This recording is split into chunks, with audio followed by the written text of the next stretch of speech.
We are in 1804, in the north of Robertson County, in Adams, Tennessee, United States. John Bell is a farmer originally from North Carolina, and he moves into a farm located by a river with no less than 320 hectares of rich farmland. John is married to Lucy, and they already have 4 children: Jesse, John Jr., Drury, and Benjamin. For 13 years, they lead a happy life, marked by the daily routine of the farm, family life, and the Baptist Church of Red River, where John served as a deacon. 3 more children will complete their family: Elizabeth, nicknamed Betsy, Richard, and Joel. At the end of the summer of 1817, strange events will literally disrupt this large family for 4 years and will particularly affect some family members. John, Lucy, Betsy, and John Jr. One morning, while John Bell is inspecting his field, he sees a strange animal. It looks like a dog, but with the head of a rabbit. The animal is sitting in the middle of a row of corn. John grabs his rifle, but the animal disappears without a trace. John is stunned, but quickly moves on and returns to his farmer's routine. A similar event occurs while John is with 2 of his sons. This time, it is a strange animal that he cannot recognize at all. More birdlike, kind of turkey perched in an oak tree. John aims, fires, and thinks he sees it fall. But when his children run to see it up close, they do not find even a feather on the ground. One evening, after dinner, begins a long series of strange noises. At first, they think it might be rats gnawing at the bedposts during the night when the family's asleep, but again, no trace of rodents. Things intensify when something invisible begins pulling their bed covers and throwing their pillows to the ground. Whispers are heard in the dark. They realize this is not ordinary. It is something invisible. The whispers are faint, almost intelligible, like coming from an entity. As the incidents continue, this presence increasingly gives the impression of being a woman. They begin to clearly hear a voice behind the whispers, sighs, even feminine-sounding songs. More precisely, they come to believe it is a witch who once lived in the area. John begins to wonder if the origin of this curse is not related to a quarrel he had some time earlier with a neighbor named Kate Batts. Believing she was unfairly treated in a land transaction by Bell, openly and verbally cursed the entire family. Shortly afterward, she died. John wonders if this entity could be the spirit of this woman, whom, according to him, was a powerful witch. The family is in shock. They are exhausted, powerless, terrified. But John, being a pious man, cares deeply about his reputation within the church and does not want to become the laughingstock of the county or worse, be accused of making a pact with the devil. He forbids his family from speaking about it. Betsy begins seeing apparitions such as a little girl swinging from the large oak tree in the yard, wearing a green dress and looking about 12 years old. Intrigued and brave, Betsy approaches slowly to speak to her, but the girl vanishes instantly. John breaks his own rule and confides in a close friend, his neighbor, James Johnson. He invites James and his wife to spend 2 nights at the house to observe and see if they experience the same. Often, when outsiders are present, phenomena subside, but not this time. Knocks on the walls, scratching sounds, bed covers ripped away, and even James himself is randomly slapped during the night. James does not give in to fear. He leaps out of bed and shouts, "In the name of the Lord, who are you and what do you want?" The entity remains silent, and calm returns for the rest of the night.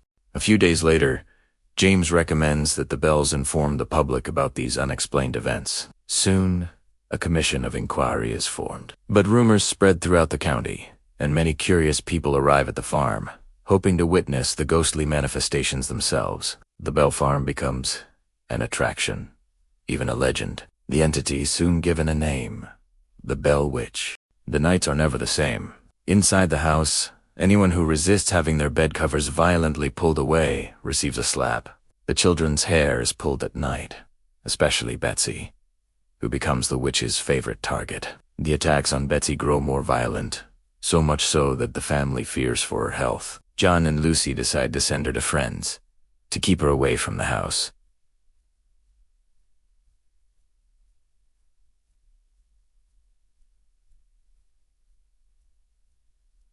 But the witch follows her. Betsy says she feels like she is being strangled, suffocating to the point of fainting, and feels as if needles pierce through her body. Wherever she goes, the witch is there.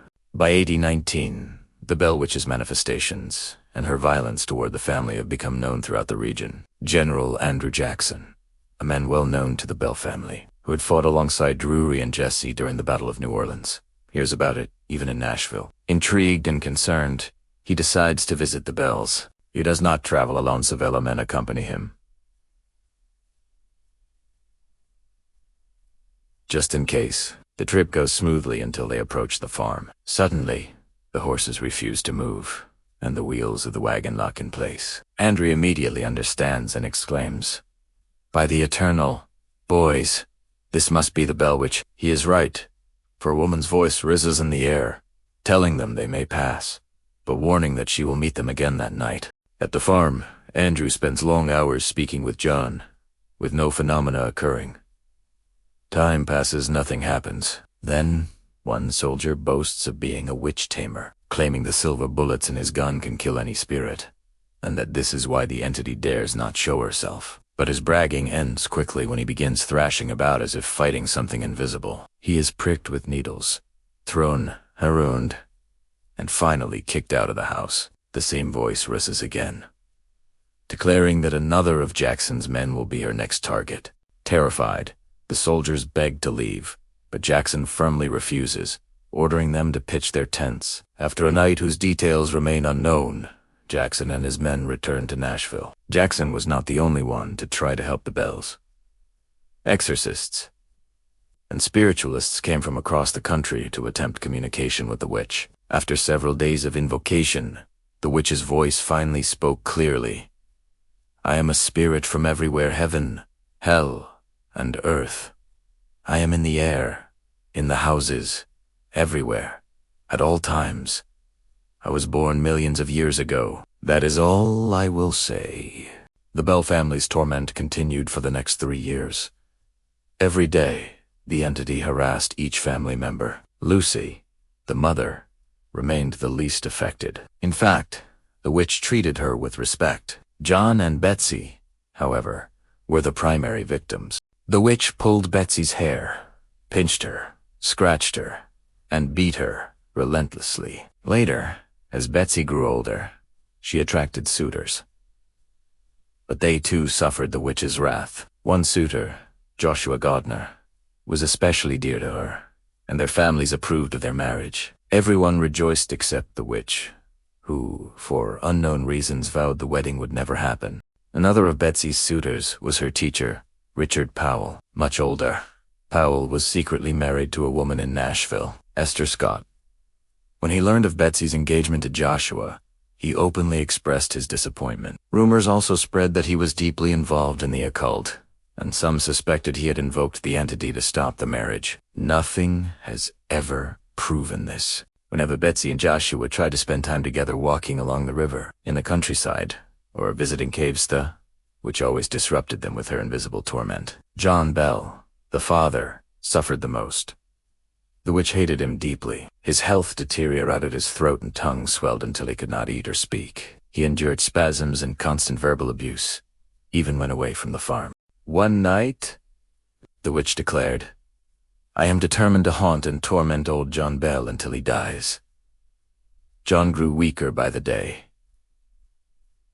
He could no longer work, confined to his home. One day, while tending to the pigs with one of his sons, John received a terrible blow to the face. His face twisted in agony, his body convulsing. His son described hearing mocking, demonic laughter echoing with terrifying force. Shaken, John told his son, "Oh, my son, you will not have a father for much longer. This terrible thing is killing me slowly.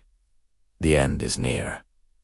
John never recovered. On December 19th, 1820, he fell into a coma and died the next morning. The family then discovered a strange vial in the cupboard. No one had seen it before. Curious, John Jr. gave a small amount to the family cat. It died instantly. The witch's voice rose again. "I gave old John a good dose of that last night. It finished him off." Panic-stricken, John Jr. threw the vial into the fire. It exploded in a blue flame. John Bell's funeral was the largest ever held in Robertson County. At the end of the ceremony, the witch cackled her most evil laugh and even sang a mocking song about drinking. After killing the family patriarch, the witch grew less active, though she still tormented them. Betsy eventually accepted Joshua Gardner's proposal, but as she prepared for marriage, the witch returned not to harm her, but to plead. "Betsy, do not marry Joshua Gardner." She repeated this endlessly. On Easter Monday, 1821, Betsy broke off her engagement without explanation. In April 1821, the witch appeared to Lucy, telling her she would return in 7 years. And indeed, in 1828, she reappeared this time to John Jr.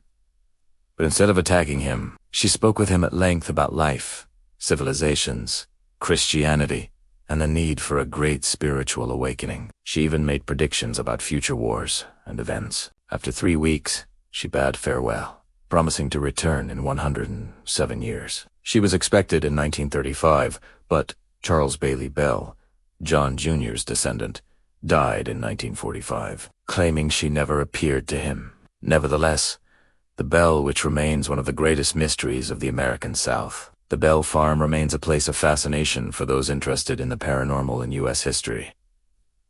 Not far from there, you can even visit the famous Bell Witch Cave today.